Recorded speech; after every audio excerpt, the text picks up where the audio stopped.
आजचा हा आपल्या सर्वांसाठी अत्यंत आनंदाचा क्षण आहे, अभिमानाचा क्षण आहे आणि रोहा शहराच्या भविष्यासाठी एक नवीन सुरुवात करणार आहे. त्यामुळे सुरुवातीलाच आज ज्या ज्या कामांचं भूमिपूजन आपल्या सर्वांच्या साक्षीनं झालं असं मी जाहीर करते.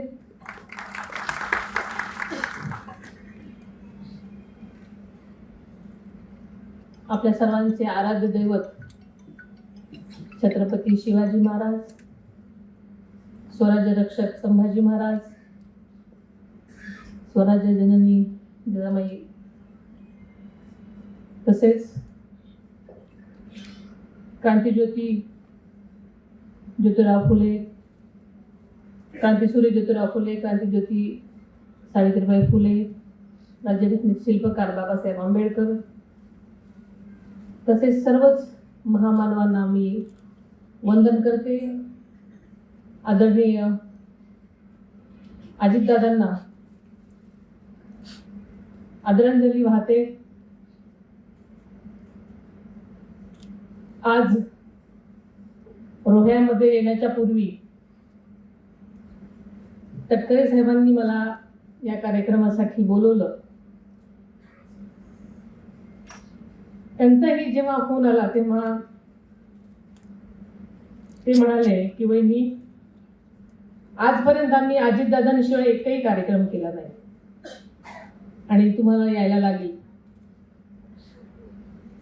आणि असंही मी येणारच होते, पण यापुढेही हा प्रघात, हा पायंडा असाच पुढे चालू राहील अशी मी सुरुवातीलाच सर्वच रायगडवासियांना, रोह्यावासियांना मी खात्री देते. आपल्याला माहिती आहे की रायगड म्हणजे केवळ एक जिल्हा नाही, तर रायगड म्हणजे कोकणच शिवाजी महाराजांचा राज्याभिषेक झालेली पवित्र भूमी आहे. स्वराज्याला राजा देणारी ही भूमी आहे. त्यामुळे ही प्रत्येक मराठी माणसाची प्रेरणा आणि अस्मिता असलेली भूमी आहे. याच रायगड जिल्ह्यामध्ये भारतरत्न डॉक्टर बाबासाहेब आंबेडकरांनी महाडचा 14 तळ्याचा सत्याग्रह केला आणि सामाजिक समतेचा एक नवा इतिहास लिहिला.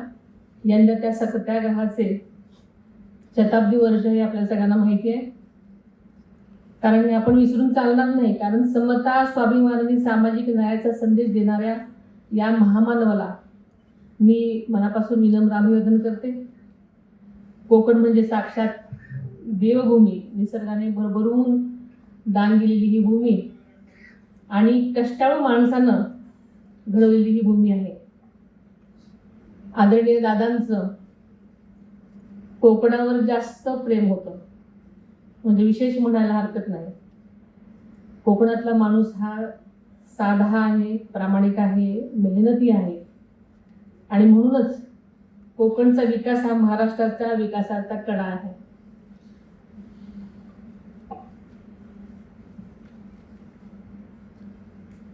राज्याच्या विकासाची कुठलीही चर्चा निघाली की आदरणीय दादा नेहमीच कोकणाची बाजू घ्यायचे.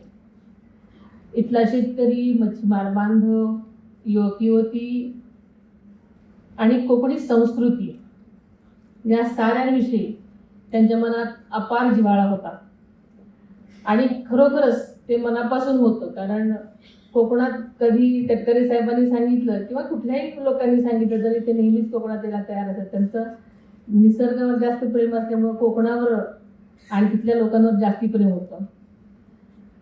मी हे का सांगते, कारण मी त्यांची सहकार्याने असल्यामुळे त्यांचं सगळं गोष्टी मला जास्ती माहिती आहे. कारण कोकणात सहलीला जरी यायचं म्हटलं किंवा कुठल्याही सिंधुदुर्गामध्ये यायचं असेल, रायगडमध्ये यायचं असेल, कुठल्याही ठिकाणी यायचं असेल तर त्यांचा पहिला प्रेफरन्स कोकण असायचा.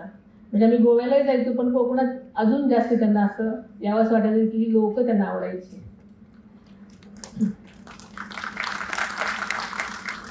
आज हा कार्यक्रम जिथं होतोय त्या डॉक्टर C.D. देशमुख नाट्यगृहाचं लोकार्पण आपण ऐकलं की सगळ्यांनीच सांगितलं 6 महिन्यापूर्वीच दादांच्या हस्ते झालं होतं. सगळ्या व्हिडिओमधून अगदी दोन्हीची तुलना दिसते सगळी.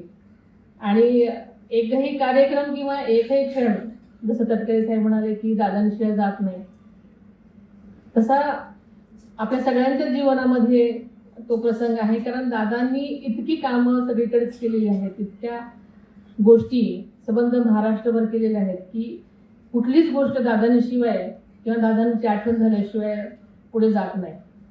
आणि इथल्या प्रत्येकामध्ये मला वाटतं तशाच ताज्या आहेत सगळ्या आठवणी, त्याची मला खात्री आहे. आज आपण जी कामे सुरू करत आहोत ती केवळ बांधकामं नाहीत, तर रोह्याच्या सर्वांगीण विकासाचा पाया आहे. पहिलं काम श्री दहावीर महाराजांचं मंदिर, या परिसरातल्या भक्तिवासाचं नूतनीकरण आपण करत आहोत.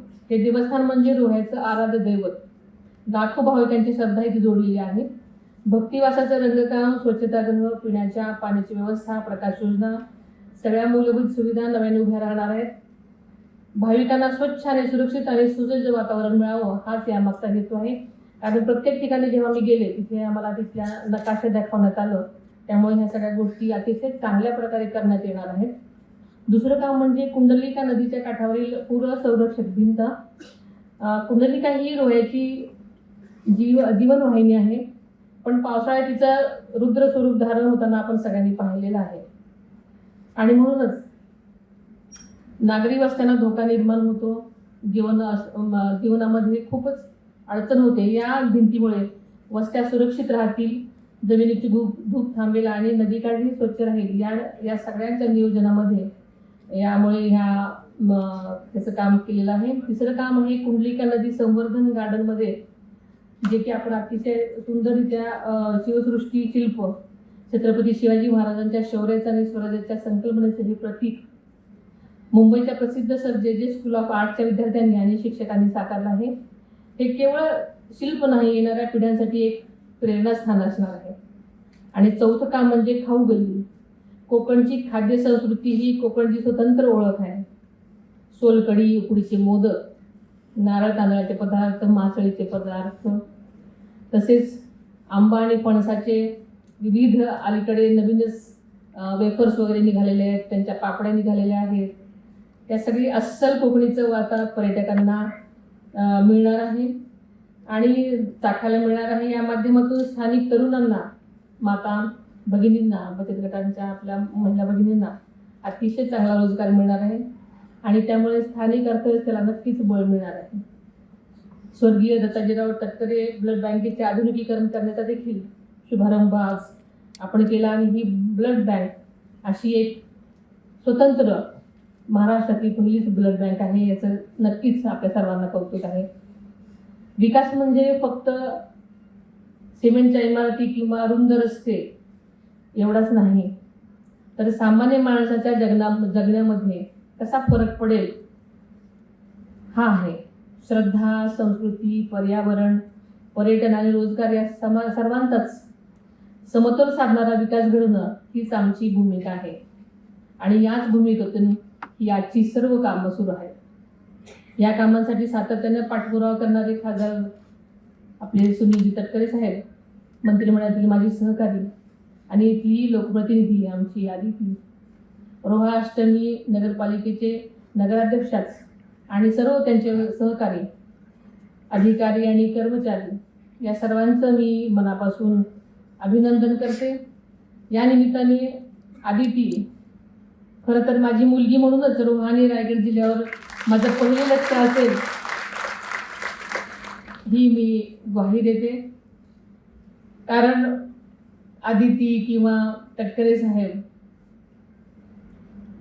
दादानंतर वहिनींचं लक्ष असेल की नाही असं सगळं वाटतंय, पण मी एक जबाबदार महाराष्ट्राची उपमुख्यमंत्री म्हणून आणि कोकणावर माझंही प्रेम असल्यामुळे, कारण माझं आजपर्यंत तुम्हाला प्रेम दिसलेलंच नाही, आणि आदिती आणि तटकरे साहेबांचे आमचे अनेक वर्षाचे स्नेहसंबंध असल्यामुळे नक्कीच या विभागावर दादांनी इतकंच माझंही लक्ष राहील असं तुमच्या सर्वांच्या साक्षीने मी सांगते. छत्रपती शिवरायांची प्रेरणा आणि डॉक्टर बाबासाहेब आंबेडकरांच्या समतेचा विचार आणि कोकणच्या आपल्या सर्व कष्टाळू माणसांची ताकद, या तिन्ही गोष्टी आपल्यापाशी आहेत. आणि याच बळावर रोहा स्ट्रीमचा विकास आपण सर्वांनी मिळून अधिक वेगाने घडवूया. मी नक्कीच ज्या ज्या गोष्टींची गरज आहे तिथे मी असेल अशी खात्री मी आपल्याला देते.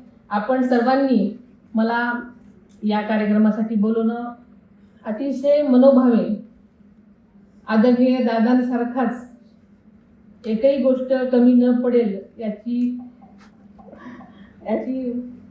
दक्षता घेत त्याच पद्धतीनं माझं स्वागत केलं. त्याबद्दल मी आपल्या सर्वांची मनापासून आभारी आहे. या विकास कामं अगदी निर्विघ्न पार पडावी अशा मी सगळ्यांना शुभेच्छा देते. लवकरात लवकर पाडल्या तर मी परत उद्घाटनाला येईन. त्यामुळे सर्वांचेच मी मनापासून आभार मानते आणि इथेच थांबते. धन्यवाद.